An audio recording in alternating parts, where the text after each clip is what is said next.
Hi, folks. It's been a few days, hasn't it? Hope everybody's enjoying their new year. It's Gynarchy Awakening back for another video. I said I would talk about it, and so I shall.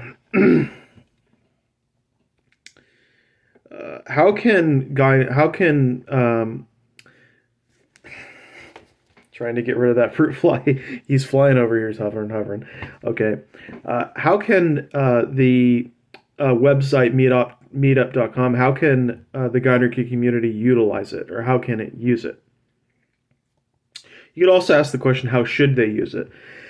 A long time ago, in a land far, far away, before I met Gynarchists on other websites, there was a man that I had encountered who had been thinking about femdom type of communities or Gynarchy communities. It was essentially, we wanted something that was very similar, if not the same.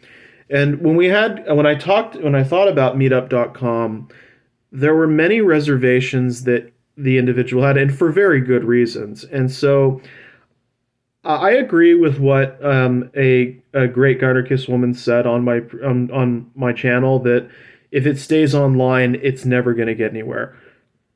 I'm 100%. My sentiment is exactly the same, and yet I do feel that I have to kind of, in a way, talk about some of the pros and the cons of this of this particular website. He recommended women's empowerment. I will probably make a recommendation later if I remember it. Been getting like 2 hours of sleep. Thankfully, despite my sleep being completely sabotaged lately and my right arm in pain on and off, I still managed to make all the suggestions to Connecticut, so everything is going okay there. The book suggestions continue, and the recording of where Viola's book is actually available, that work has gone on as well, which I'm happy to say. I'm approaching. I've approached Oregon, and so I'll just kind of keep going until I reach the very last state. Since I've covered many of the English-speaking countries, actually, Ireland and England have already been covered. Scotland has not. I need to look at the other European nations. Sorry for the detour. I apologize. But getting back to this, I think the first consideration that one has to make is their safety. People do know, some individuals who are not looking out for our best interests do know who we are. And so the question of bringing it offline, before you even get into the logistics of what an offline meeting involving meetup.com would even look like, there does have to be a question of safety. Because if it is not safe for individuals to meet up, then it's not going to, somebody could get injured or worse, depending on the types of individuals who identify with that content, who see that, and who recognize it. There are individuals in other communities, sometimes misogynistic, who are very much aware of the lexicon, and they have used it. And I've seen it because when I was on X looking for other Gynarchists, I read the comments of those individuals. So they will recognize and understand exactly who we are the second we use any of our language for meetup.com. So that is something that's why he made that suggestion. As for what I would suggest you would call it, I mean, that's part of what could be a challenge later on. I would suggest matriarchal studies, and the simple reason is because it's more academic in nature. And you can also kind of introduce people to it in a way. You could say something like, "Have you ever wondered what a matriarchy is actually like? Come here and we'll talk about it with you." You know, just something like an educational group, a way of bringing people in who are curious about it. And then if they show that they are not just interested in it, but feel that they identify, then you can take that a step further. I've always believed that concepts of matriarchy are like not just the concepts, but the societies are a way to sort of connect to people in the community. And I also think that the advantage, I think it's more, it would be easier to get people to come to a group with the word matriarchy as opposed to, say, Gynarchy, because when you use that word on the internet, it means something. If you take it offline, there's a lot of people who are like, what the fuck is that? What does that word mean? I've asked librarians what they think the word means, and they don't even know. Well, I've been doing this for sometimes. I'm on the phone with them, and I talk about it, and they're like, "What? Huh? Huh?" So they don't know either that, or they're pulling my chain. But I really genuinely believe that they're telling me the truth. So you have to use something that they can identify with as a means of attracting an audience. I would also strongly suggest that if you do an in-person meetup, A, it should be in a very public place. B, it should be in the middle of broad daylight. That way, if somebody wants to start something, they're going to start it with a lot of other people around. If you attempt to do this at nighttime or in some obscure location, or you try to make it in like a map, like these are you're setting yourself up for an extremely dangerous situation should a predator come into your midst. And I wish we didn't live in a world like that, but we do. And those considerations do have to be taken into account when we are thinking and even planning the establishment of meetups. But for the time being, I think that in the long run, it could be used for those purposes, but in the short term, it would probably be easier to set it up for online meetings. And when I used meetup.com, I actually did it for a different reason. It was for a poetry group.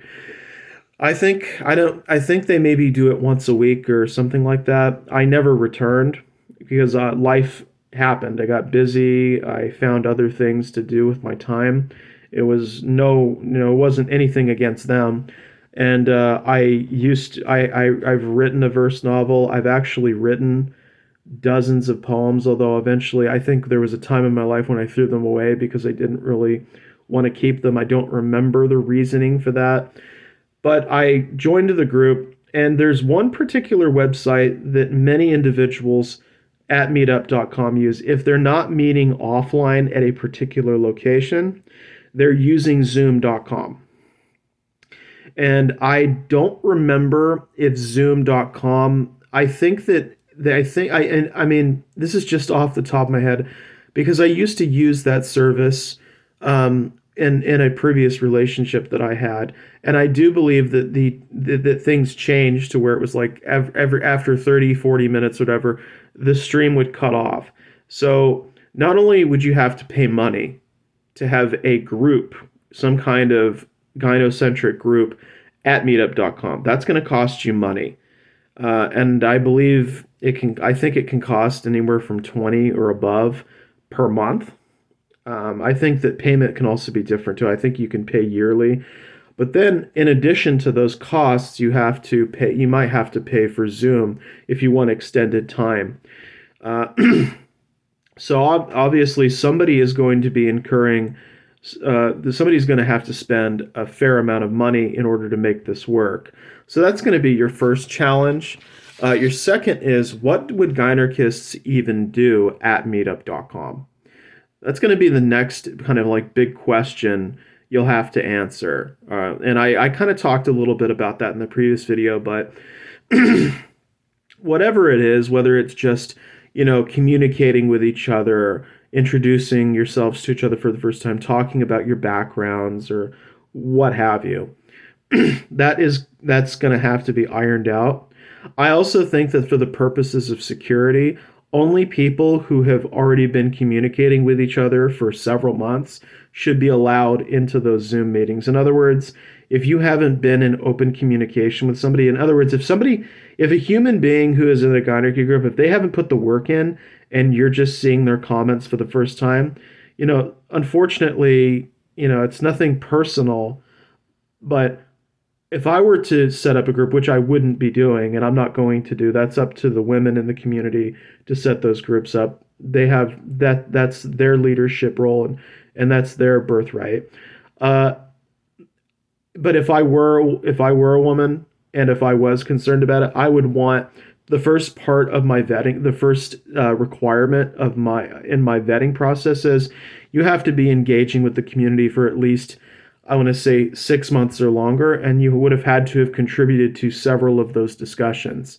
And part of that is because when you are setting up these meetings, whatever they're going to be, I think it does. I think it's of great assistance to the women who are setting these up to know which individuals are going to participate and who actually want to. For instance, I've seen some users, they come in and they type like a sentence or even a few words, and then they bail. I've literally seen that shit. And yet I've also observed that there are some users that when they appear, it's like paragraphs upon paragraphs of content to run yourself through, and they repeatedly show up in the discussions. It happens over and over.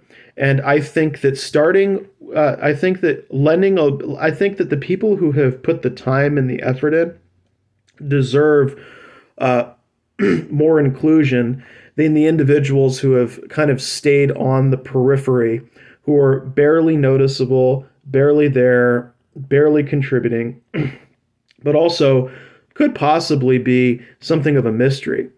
And if I think it's essential to sort people into those categories of what do you know this person for? Is this person appropriate for this particular uh, video streaming session or Zoom session, or are they not appropriate for that type of video, whatever it happens to be? So I think that would work. And that's just for the online content. Offline content is a little different, and this is where we start to get into, you have two possibilities. And this is something I struggled with for years, because when I was trying to connect with organicers, there was a discussion that happened years ago on another website where we talked about meeting up, and discussing the idea of some kind of a community of people coming together.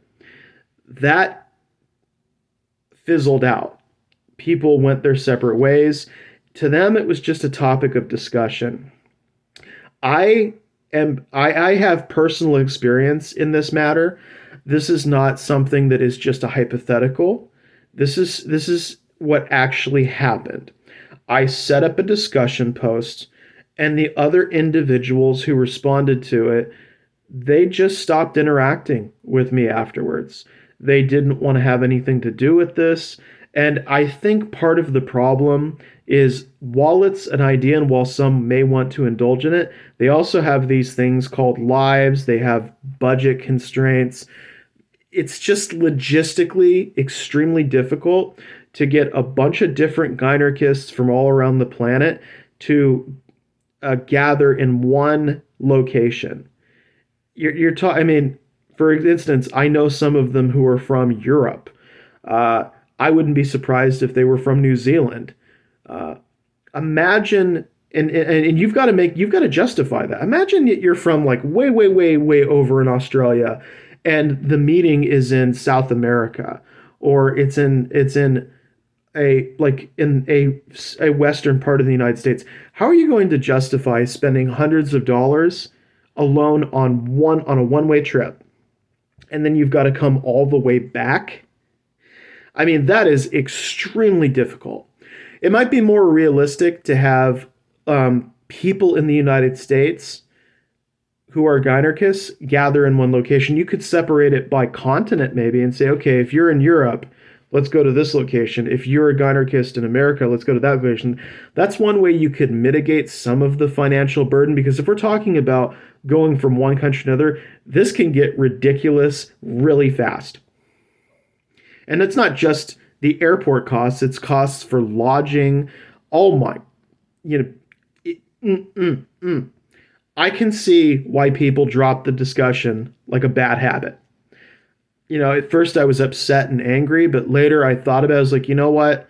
I had no business being angry at all because I was like so caught up in what I wanted at the time that because I was still exiting that stage in my life, I was really desperate for a new change. And it seemed like, because when you're evolving and you're changing, sometimes you don't think about it from a practical point of view. You're thinking about it from just the selfish one, or maybe a more social kind of needs thing. But that wasn't what this was about. Of course, they'd love to meet up and talk with each other.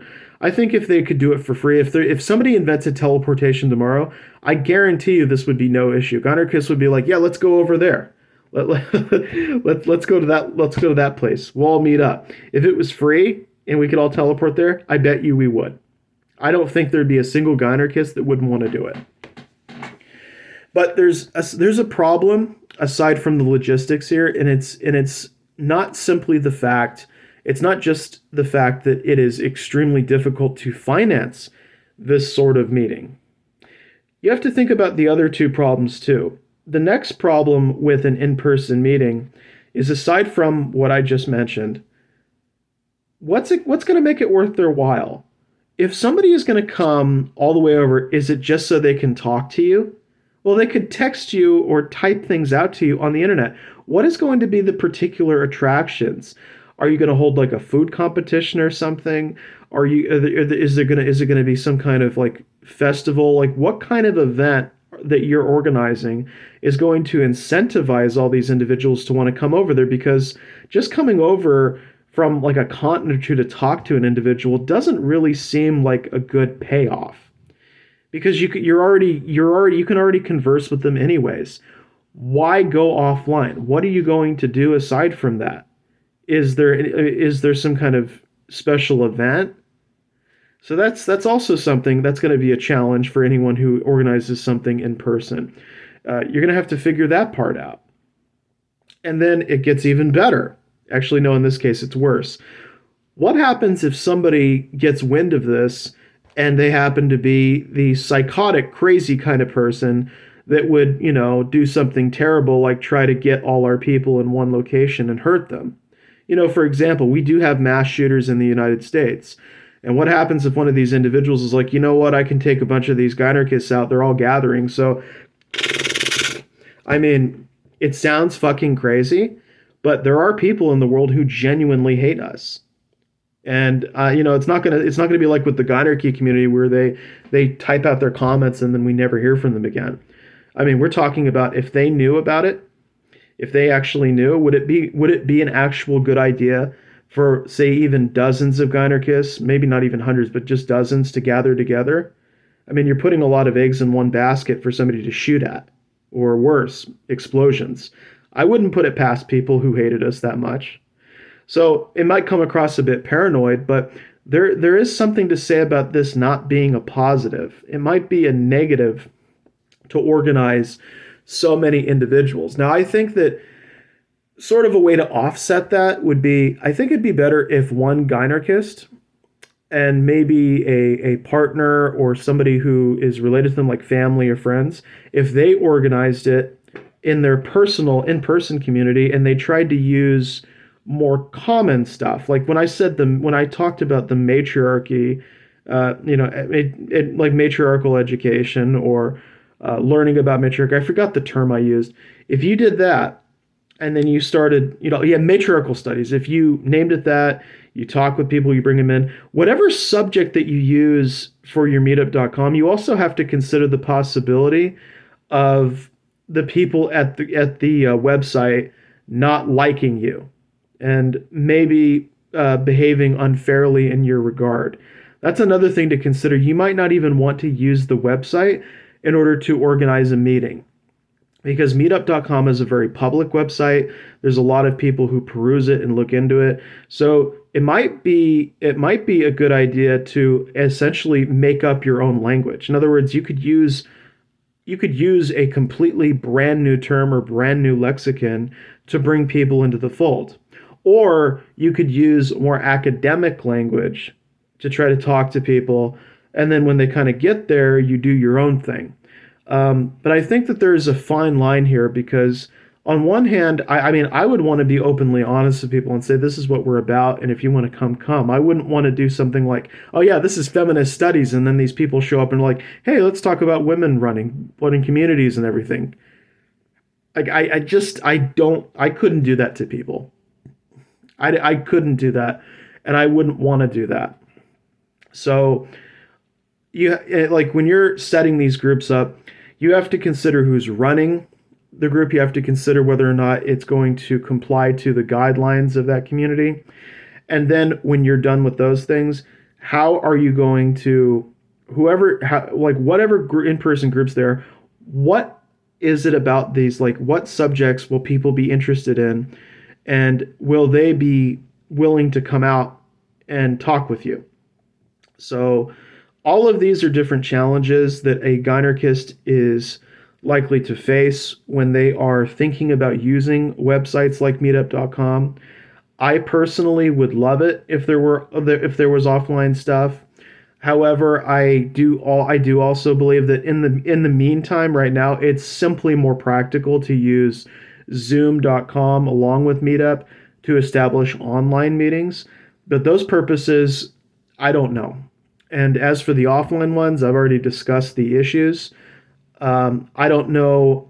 I think that my personal opinion is the first kinds of meetups for gynarchists shouldn't really be between gynarchists. It should be between a gynarchist and the people who would be most open-minded to listening to a gynarchist. In other words, some kind of subject that's gynarchy adjacent. For example, if you made a group and titled it "Women's Issues" or "Women's Concerns," and then you taught like people would want to come out. It's like what you could say like, look, let's set up a talk about or you could just title it "Women's Education," talk about sex trafficking problems that women are facing, and the people who care about women's issues could come out, and then you could talk to them and say, have you ever felt this way about this? It'd be a way to do research. It'd also be a way for you as a gynarchist to connect with other people and try to network with other communities and maybe bring them into your own. That's one thing that you could definitely use Meetup for. But getting a bunch of gynarchists, even from the United States, would be very difficult. And I speak from personal experience as somebody who tried to organize a get together. This was before I really was who I became. I was like in a transition period, and I just brought it up as kind of a discussion, and a bunch of people just started jumping in on it and talking about it, but there was no action. Everything just kind of fell to the wayside. So I don't think that even if you restricted it to a continent or a country, it would really help all that much.